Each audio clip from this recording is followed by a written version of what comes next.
Welcome to part 2 of Competency 12. In this video, we will work with similar triangles. Okay, before we begin, let's go over this table really quick involving scale factor, all right? Now, one thing that we need to remember, and it's illustrated for each column for just your length, which would be related to perimeter, your area, and then your volume. So let's look at the first column. What we need to remember is that we go either way. You can go from the smaller figure to the larger figure, or the larger figure to the smaller figure. And that's where the two different equations go into play.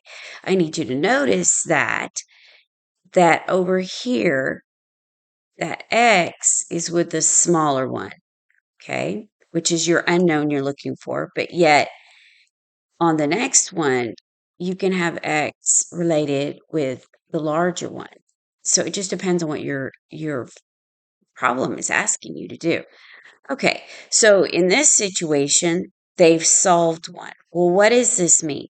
Since the 6 is related to the 3, which is larger, it's larger uh, value in relation to your K. Okay, so 3 would be your A and 2 would be your B. Okay, this means that this is 2, 2, and 2. Well, then when we go through the motions and we get the perimeter, which is K, of the smaller one, if you divide that out and you work with it, you find out that each side is 1 and 1/3. Okay. All right. It works out. You'd have to stop the video and get your calculator out, your pen and paper, and try to figure that out. Okay, now for the next one, let's look at what it's saying. This is area, so that's a different situation. So for area, you have to square your K, and it doesn't matter. Your scale factor must be squared, and it doesn't matter, you know, which way you're going. Now, sometimes when you have a problem that's quote unquote reversed, then you'd have to show the square root. And there's a problem coming up like that. Okay, so what is this saying? This is saying, if you look at our problem that is set up, this is saying that our known area would be the 5. And then okay, which is the smaller one. And we're looking for the larger area, okay, because it's across from the 9. So that's 11.25. Okay. Now, I know I have digital issues with that every time I write on that, but doesn't matter. Okay. So then if you're looking at volume, I'm sure you figured out, well, it's cubic. A volume is 3 things multiplied together. You have base times the length, or you could say length times width times height. You're multiplying those 3 things together. And that's why we have a prism, and it's a rectangular prism, and you have 3 edges that you multiply together. Okay. Now, if you look, you're 8. Okay. If you're looking up here, how they set it up. So 2 to the 3rd is 8, and 8 is associated with 64. That tells me that the smaller box is 64. Well, and my technology is wanting to move that. And then my writing is not the best. So 64. I don't know if that's any better. So this tells me that our larger one is the 216. Okay. All right. So if you have to, or if you want to, I would take a screenshot of this. If you're not familiar with using these properties, it's very common. And you know what? I would be surprised if a test didn't have this on it. And I know for a fact that at least one question on the university practice tests I've taken a couple of them, this is 100% on there in some way. They're going to figure out a way to ask you this, and they'll ask you it in very strange words. So you might want to just snip this so you have it in your notes. Okay, let's move on. Number one, if triangle ACF is similar to triangle GLM and BC over GL is equal to 3 over 5, select all the other ratios that have a value of 3 over 5, meaning that they can be simplified to that. Okay, what are we really looking at? Okay, let's just say when a problem is written correctly or a teacher gives you something and it's actually written the way it should be. Okay, that means that we have this comparison.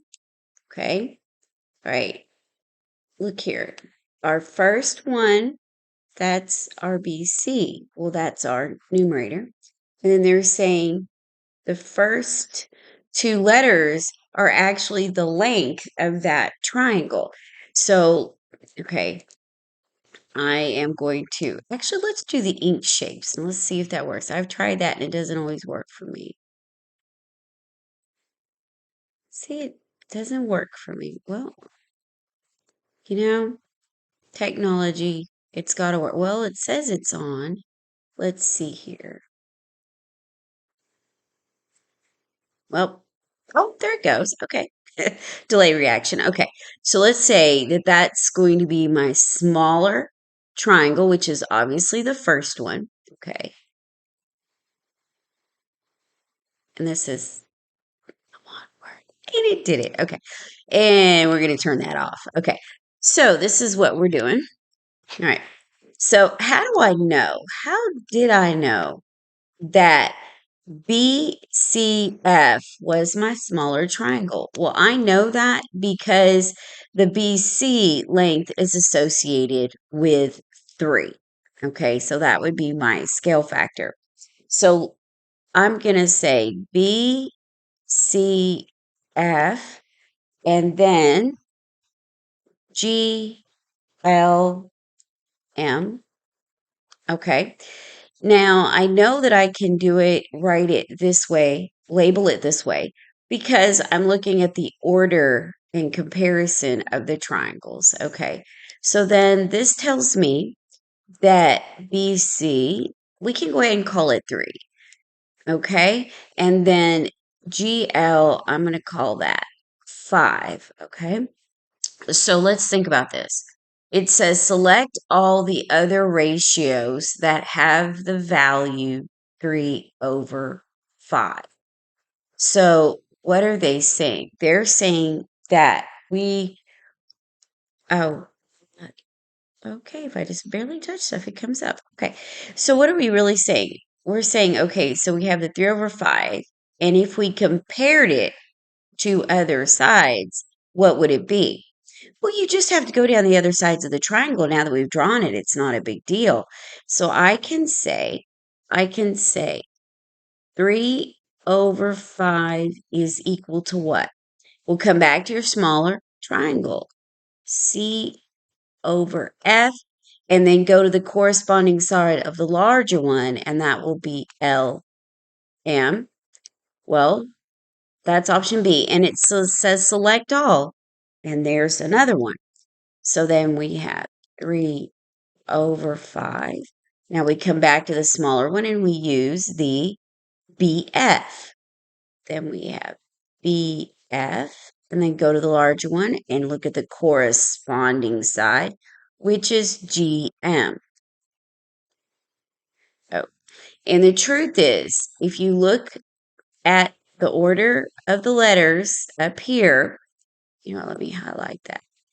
If you're looking at the given, the way they ordered these letters, and see how I underline, and look at what we're getting, you'll see that you really don't need to draw it.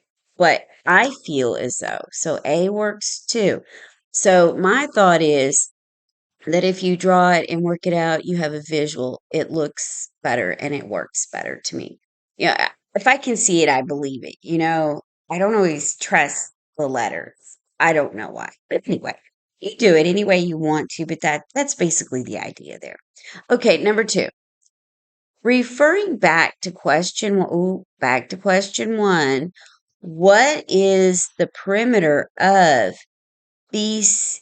Okay, suppose the perimeter of BCF is 36. Okay, so the smaller perimeter is going to be 36. Okay, so that's 36.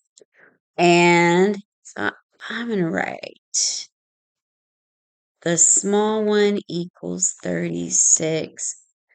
And then the larger one. Oh, what is the perimeter of the larger one? Well, that'll be our X. And then we use that setup that we had prior, okay?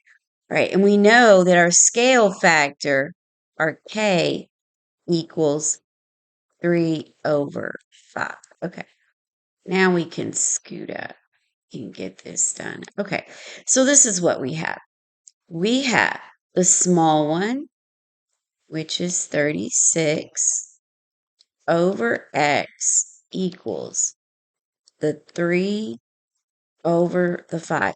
Notice I'm using the setup where I'm associating the smaller portion, the A is smaller.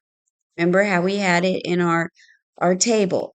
So the 3 is smaller, so I am going to associate that, correspond it to 36. So what do? We just solve now. 3x equals 36 times the 5. Divide by 3, divide by 3, and this is what I need to put in my calculator. 36 times 5.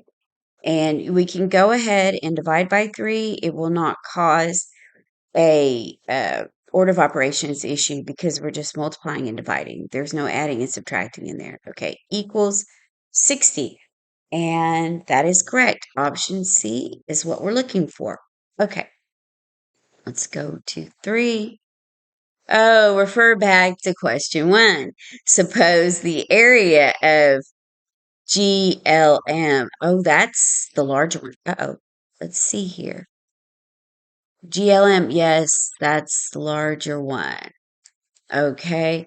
Oh, and a little note too. Often when you see a value inside a shape, traditionally that implies area. And if it's a prism, that implies volume. But I've noticed that as time has gone on, not everyone uses that. I've seen it true in textbooks. But anyway, that's how I'm going to use it here. Maybe I'm showing my age. Okay, so this tells me that my smaller one, if I could write, and look at how it brought it back. Okay, that's not funny. Okay, let's see if I can turn this on. Give it a second. Come on. Now let's see what my smaller one. Okay, now it works. Interesting. Okay, that is my X. Okay, so what do we need to do here? We need to set it up correctly. Remember, our K is still 3/5, right? So we have 3/5 equal to, okay, our larger area is the 65. So it is associated with the 5. Now, we've forgotten something. Remember, we're dealing with, oh goodness, I'm not sure why I have a technology delay. Okay, there it is. We're dealing with area, and that implies that we must square our K. So if you remember our table, we have to square each of them. So this entire situation will be 9/25 is equal to x/65, okay, which gives us 25x equals 9 times the 65. Divide both sides by the 25. Okay. Now change colors. And then I know this is what I need to put in my calculator. Okay. Oh, I thought I had the shape off. Well, it's not no harm done, but let's turn off that shape thing. Okay. Now let's put all that in the calculator. Okay. 9 times 65. And again, we do not have an order of operations issue because we're just multiplying and dividing. So we can divide by 25. And 23.4 option D is 100% correct. Okay, let's move on to number 4. Okay, number 4. The ratio of the perimeter of triangle 1 to the perimeter of triangle 2 is 8/3. The altitude to the base of triangle 1 is 5 units more than twice the corresponding altitude to the base of triangle 2. How many units is the altitude of triangle 1? Yes, that is highly annoying. So let's go ahead and uh, illustrate our K value. So you got triangle 1 over, oh, I want to turn that off. Okay, sorry about that. Triangle 2, okay. Right, I turned it off, and it's still there. Let's cut that out. Okay, much better. Because once you have it, it's hard to get rid of. Okay, so this is triangle 1. Okay, so 1 is associated with the 8, and 2 is associated with the 3, meaning triangle 2 is actually the smaller triangle. Okay, now I also want to point out that I am not a fan of this term right here, the way they said that. And for our purposes, we are going to call that H for height. That's altitude to base. It makes it seem like you've got some other strange ratio going on, and I've never been a fan of that. So let's go ahead and draw 2 triangles and then work out the rest of the problem. So let me show you what they're saying, okay? All right, let's write. Okay, number 1 is the larger triangle. So let's do number 1. Oh my gosh, if I could draw number 1. Okay. And then here's our height. All right, I'm going to draw an arrow. And this is what they're really saying for number 1. They're saying that if we have the smaller triangle and this height, this altitude here is also the height.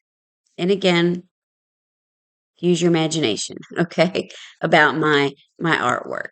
Right. Oh, here, I'm trying to get a little bit thicker. There we go.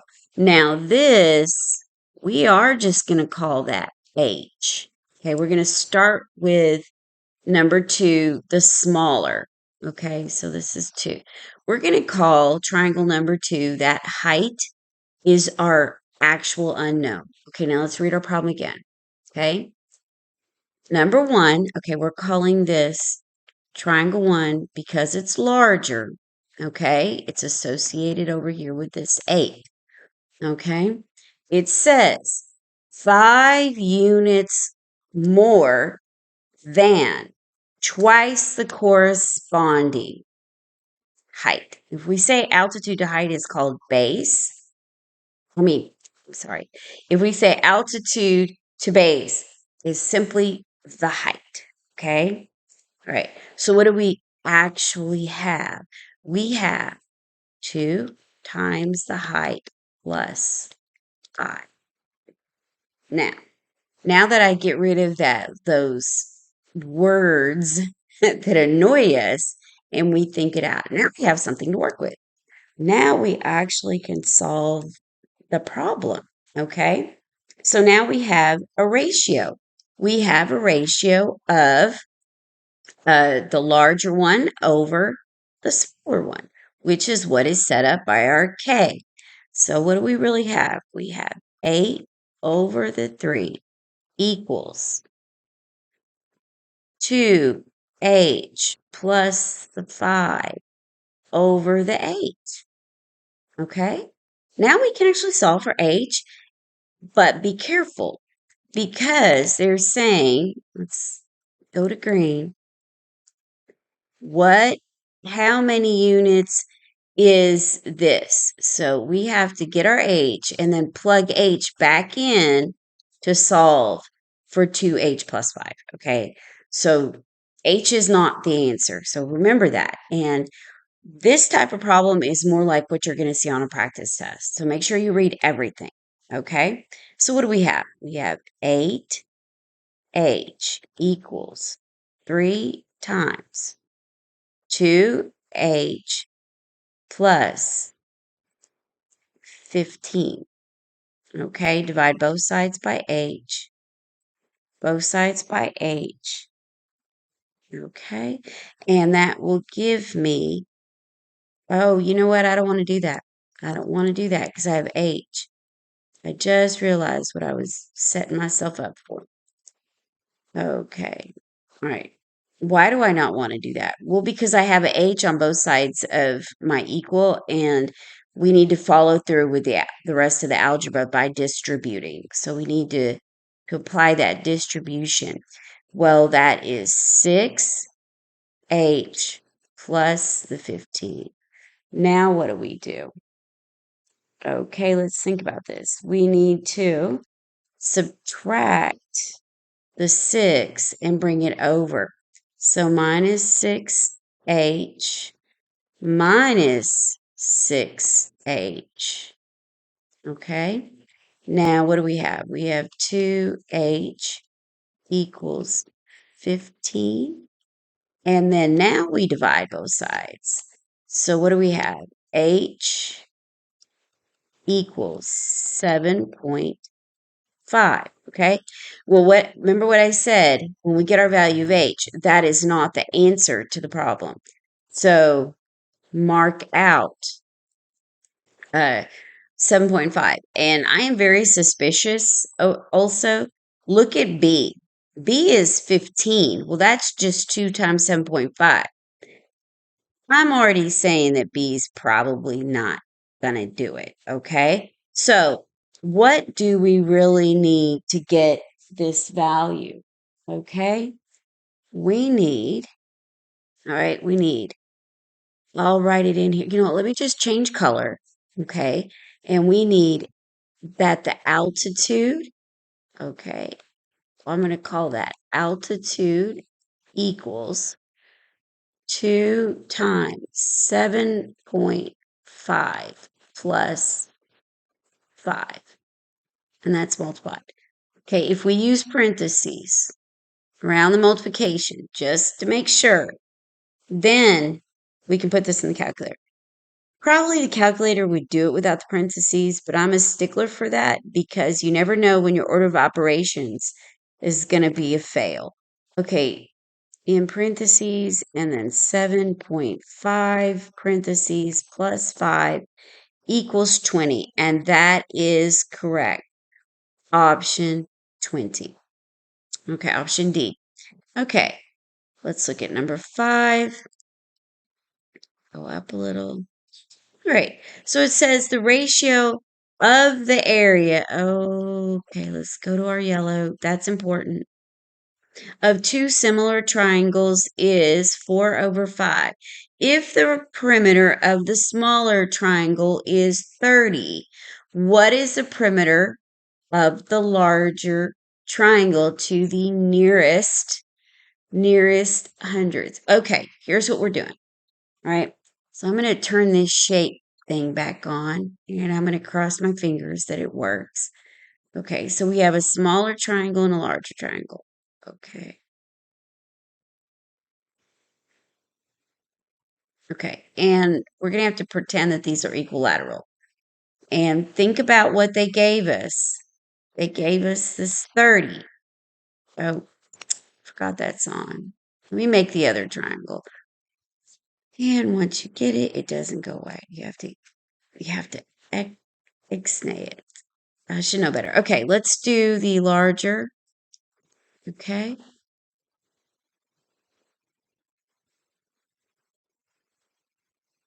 All right.